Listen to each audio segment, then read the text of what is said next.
Oh man, I love this song. Every time I hear it, it reminds me. Does this sound familiar? Music is like a scent. It can instantly transport you to another time and place. I ask my guests to dish about their songs and the memories that go with it. I'm your host, Tiffany Mason. I have a passion for music and a curiosity about how a song affects someone and why. Turn up your radio and let's explore Memories with a Beat.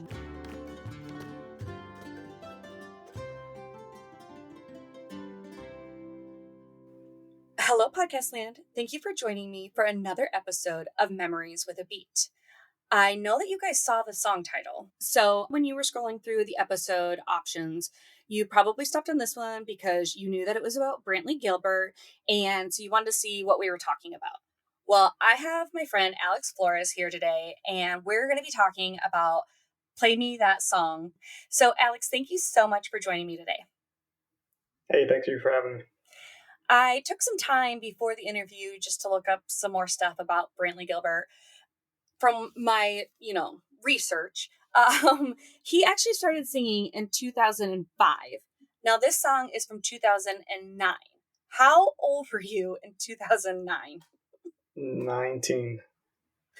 Okay. 19, yeah, 19. So you guys can't see Alex, but I thought Alex was going to say like 12 maybe. Alex is very young. He's aging very well.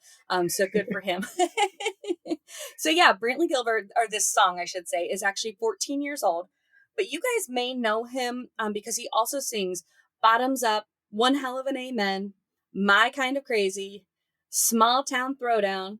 And he's actually from Georgia. And he actually co-wrote a couple of Jason Aldean's top songs, My Kind of Party and Dirt Road. I thought that that was super interesting. And I was reminded of one of his awesome songs, The Weekend. So every once in a while on a Friday or Saturday, I get really amped up that it's the weekend. And I play like Cheers to the Weekend by Rihanna or Hello Friday by Flo Rida. But I think I'm going to add The Weekend by Brantley Gilbert to that playlist because, like you're getting all fired up and he's talking about how it's going to be a great weekend. And I'm from a small town in Iowa. So country music, I'm all about it. But more importantly, let's talk about Play Me That Song, how you connected this song. And I'm really going to let you just kind of take it away if that's okay. And let me know, where this song takes you when you hear the song by Brantley Gilbert.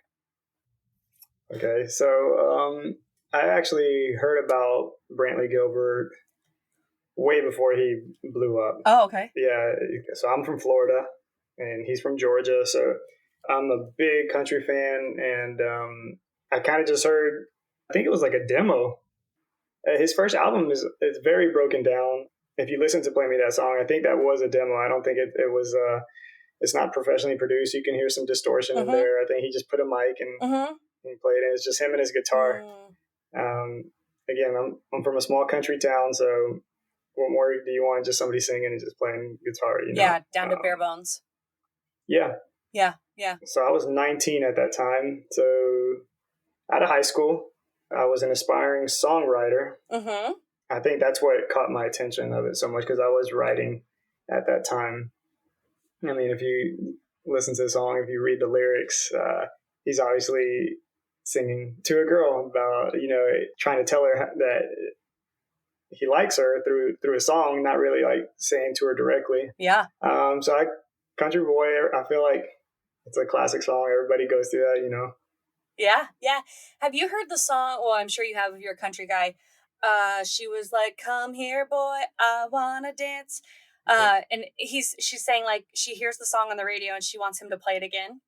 Mm-hmm. That was the same storyline kind of that I had going on in my head, and then at the end he gets out his guitar and he plays it for her. And so I love that, like through the song, he's talking about, or she's saying, play me this song about this girl that doesn't know. And then come to find out like, no, that song was about you all along.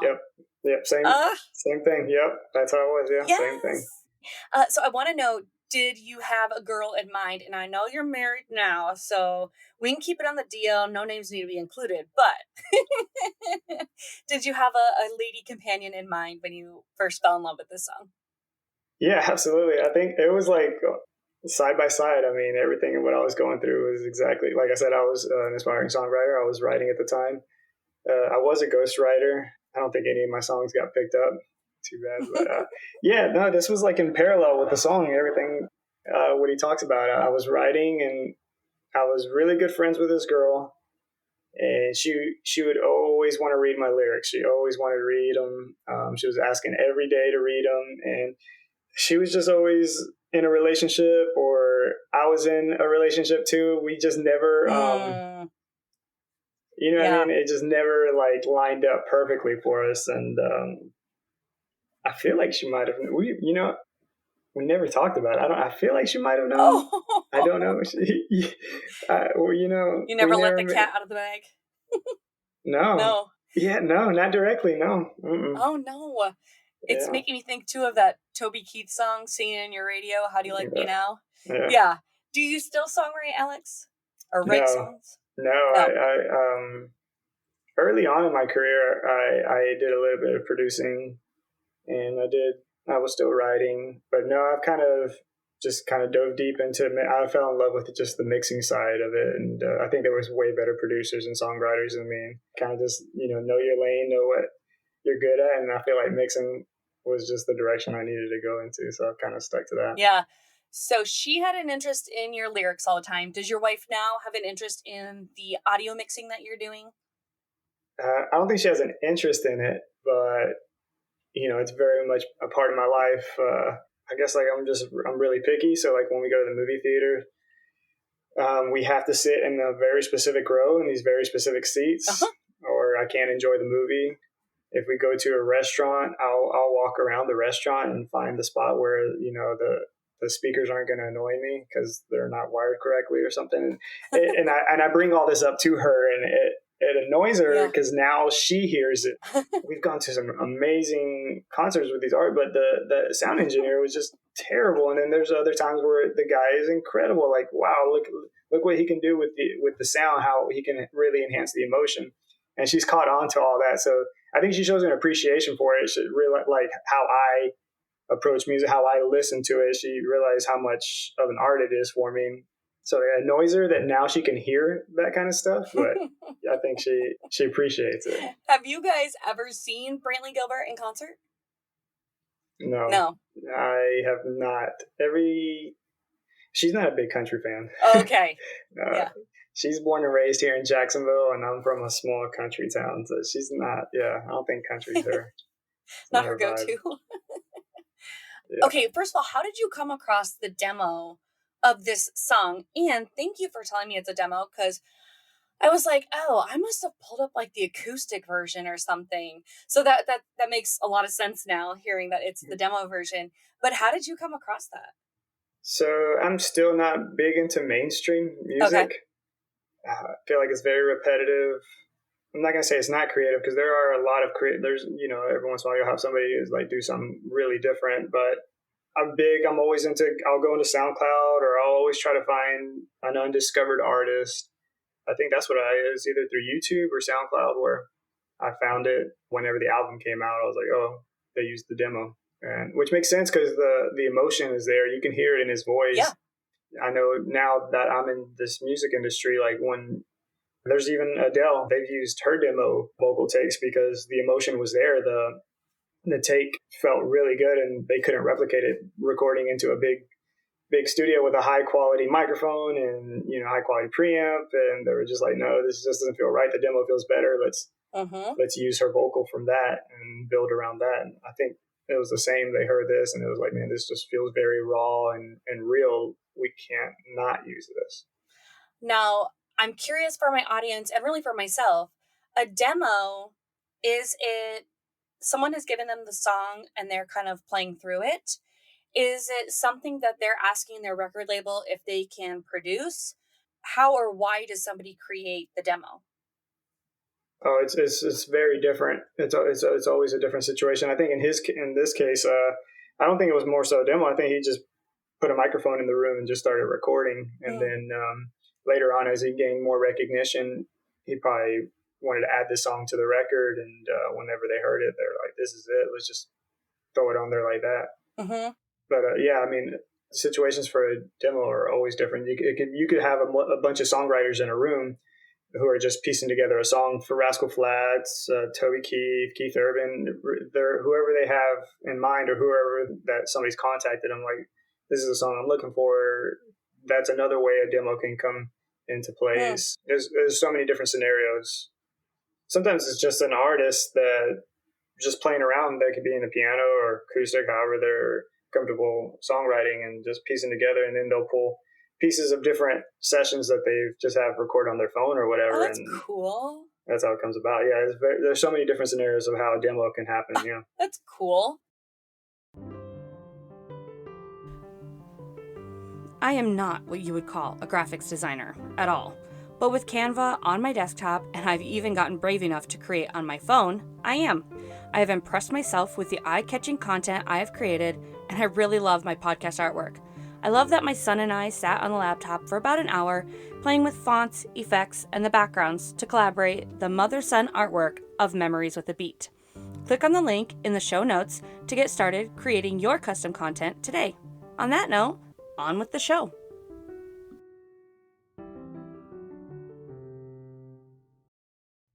When you have this song, are there any lyrics that stick out to you? Or, are you actually transported to a time and place? Are you back in high school? Like, what does that look like for you when the song comes on, or when do you ever cue it up? Yeah, a lot.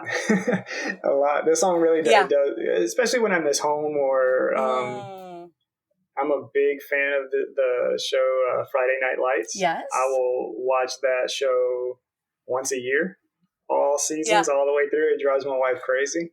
But, they're a small country, and it's a small country town. Football is... Boy, I'm from small town Iowa. I get it. Okay, so you know how it's like. I mean, really, so many songs. The very first lines, she's stopping by real late tonight just to talk. I mean, very classic. Yeah, oh, yeah. Or even if I'd go to her house, and her dad was very strict, so sneaking out the window. No.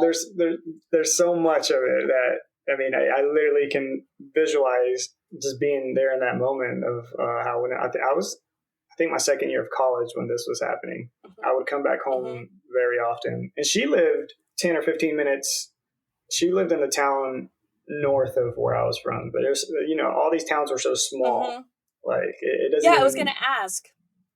Our school, we had to have 3 towns make up one.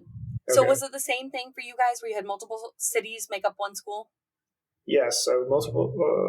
So Wauchula, Zoffo, Bowling Green, and Ona.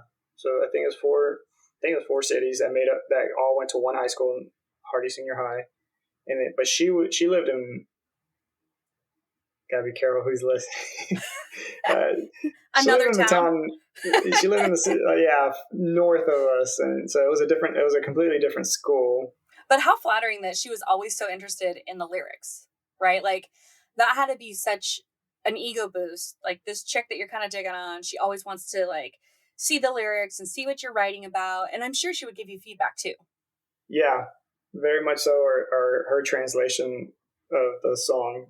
Because my style of writing was not very straightforward. It was very open-ended. I like for people to translate in different ways, or see how they hear it or how they take it in. I mean, you can kind of get the gist of it, but it could go in many different directions. I think that people relate to music better when it is kind of, quote, choose your own adventure.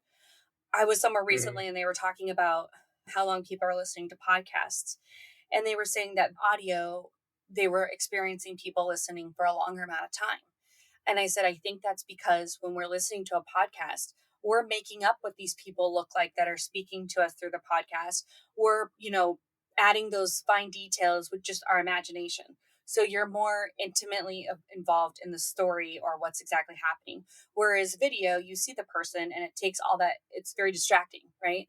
And so I think it's the same thing with a song, where you'll connect more with a song that is more open-ended, like how you like to write, because you're getting to put your own personal applications towards that song. It's not so straightforward that it can't, be colored outside the lines, I guess.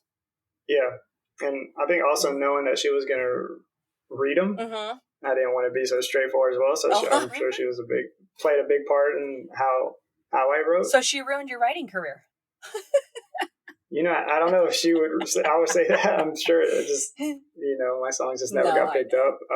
But I'm trying to remember how the relationship started as far as her wanting to read my lyrics.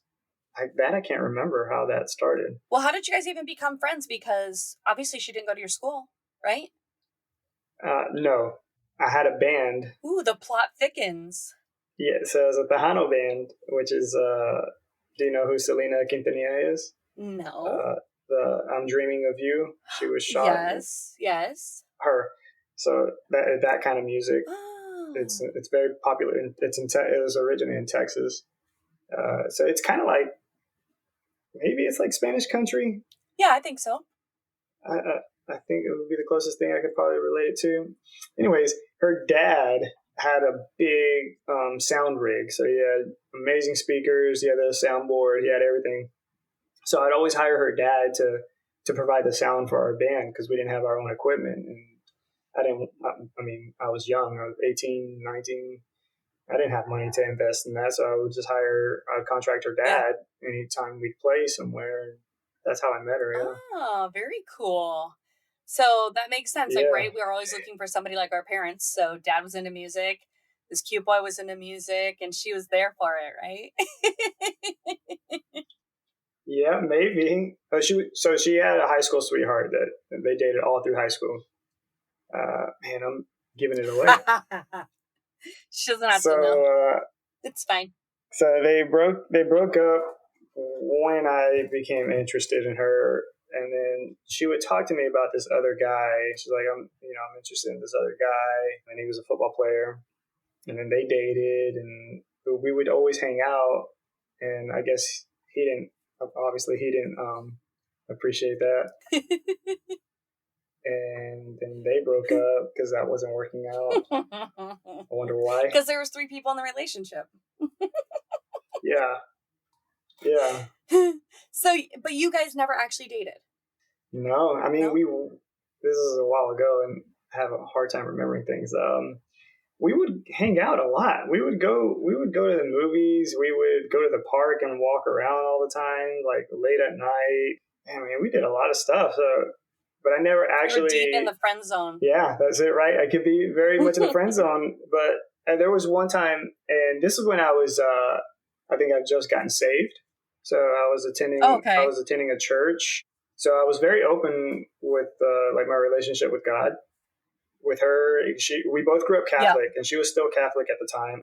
And I would just share like my relationship with God and talk a lot about that. And she always found it very different of how I talked about it being a relationship with Jesus, because Catholics, or at least when I was a Catholic, I never seen it that way. So it was I knew when I first got saved, it was very unique to me, and I was sharing my experiences, and she found it very unique. So then she would come to the church that I was going to just to check it out. She was like, and then she went to a big women's conference with some of my good friends who I would consider sisters. And I think that, they'd snoop around asking her questions. So what's going on with you and Alex? And from what I remember, they told me they were almost kind of getting on to me, like, well, why haven't you asked her out? She's like very like interested. But I never heard that directly from her, so it's hard to tell, right? Was I in the friend zone, Alex, or? This is the most frustrating plotline for me. When I watch a movie and these 2 people like each other and it goes unresolved for so long, I'm screaming at the TV like, just kiss her, just ask her out. Yeah, I think that was very much. I think that's what happens. And man, it never got resolved. Wow. Huh. Yeah, she ended up getting back with her high school sweetheart, and I think that wrecked me. Oh. At that point, I told myself that I can't continue being her friend. Yeah. It just wouldn't. I can't do that. Yep. I can't play games. And once I focus on something, I am like deep into it. So I think I really wanted to focus on my music career at that time, and I knew at that point I was like, okay, I don't think this is going to happen, and I just can't, I don't want her to like mess around in her own mind. Yeah.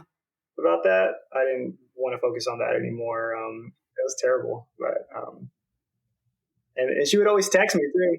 Yeah, Oh, she would. she would asking me what happened, like what did I ignore, why did I stop all contact, And you still didn't call a spade a spade. Yep. Oh, Alex, here I thought so highly of you. Sorry. I'm sorry I let you down. No, you have a million other redeeming qualities, so I'll let this one go. But just so you know, if you were a movie, I'd be screaming at you. I'm sure a lot of people would. Oh, when you hear a new song, or you said CD, so when we used to buy like CDs and tape cassettes, I still have my CDs. Did you have to pull out the leaflet and learn the lyrics right away, or are you just happy to hear the music? I am a big fan of pulling the pamphlet out, and I like to see who worked on the album. I'm a big fan of knowing that. All the producers, the songwriters, recording engineer, mixing engineer, math. I'm a big fan of knowing who was all part of it.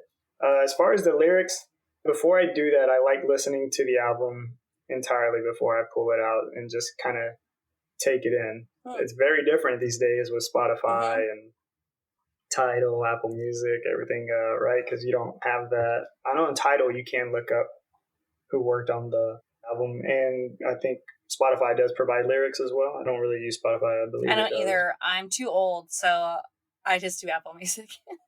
Yeah, Apple Music. I'm a big fan of Tidal. What are you saying that you go to? Tidal. It's Tidal. Oh, so they play back a higher quality of the song.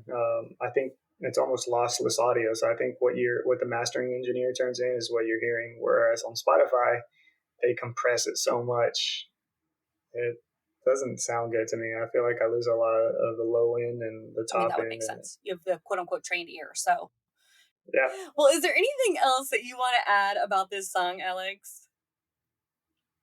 Man, no, I think we covered it, right? I think you can very much tell my little story compared to this song. Yeah. It's very raw and real, and it's very parallel. Even though at the end he tells her it's all about you, and I never finished the song. You didn't. Yeah, I didn't.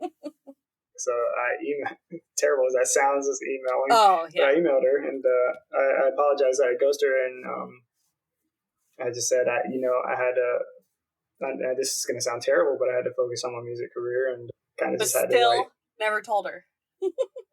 Well, no, because I think I just started my relationship with Jessica at that time. Okay. So then you don't want to complicate it. Yeah, she might have already been married to her high school sweetheart. There's no point then. Yeah, I didn't want to throw anything out there, and I mean, I think she knows. She knows. Right. But why bring up? But now you're on the other side. You're married. You have a beautiful daughter. Life is good. Yeah. So that's awesome. Yeah, that's great. Yeah. No complaints here. What more can you ask for? Yeah. Yeah. Oh, well, thank you so much for your time today, Alex. I really appreciate it.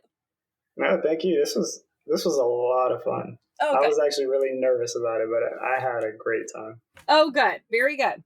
Well, you guys, I want to connect with you guys. So I want you guys to go on social media. I want you to tell me if you guys know this song, if you happen to buy it, like the way that Alex kind of checks out indie music, or go play it, or check it out on the playlist. You guys know it's on Apple, YouTube, and Spotify. So go check the song out. It's Memories with a Beat, the playlist. And there's, of course, a link for you guys in the show notes. The song will be in the show notes, so you can check it out there. And then, you guys, I'm getting ready to start a new Facebook group. Well, I started the Facebook group, but what I want to do is I want some of us from the community to hang out and enjoy some music together. So if you go on Facebook, it is Women Making Memories to a Beat. And I hope that you guys are able to join me and we can check out some local venues. Guys, you guys are welcome too, but I'm talking to the ladies, but don't be embarrassed to join your sweetheart and come out and have some fun with us. So join the Facebook group and be looking for some new events to come out and enjoy some music and make our own memories to a beat. Thanks so much, guys. Podcast land, thank you so much for listening. If you had a few memories of your own pop up during this episode, make sure to take a screenshot, tag me on social, Tiffany Mason, or Virtually You, and share those memories. I know y'all are listening, and I'd love to hear the memories you were reminded of with this song. Also, would you do me a favor and share this episode with someone you think would enjoy it? This is the best way you can help me to grow my audience. Can't wait to dive into my next guest's memories with a beat. Hit subscribe now. You don't want to miss the next episode.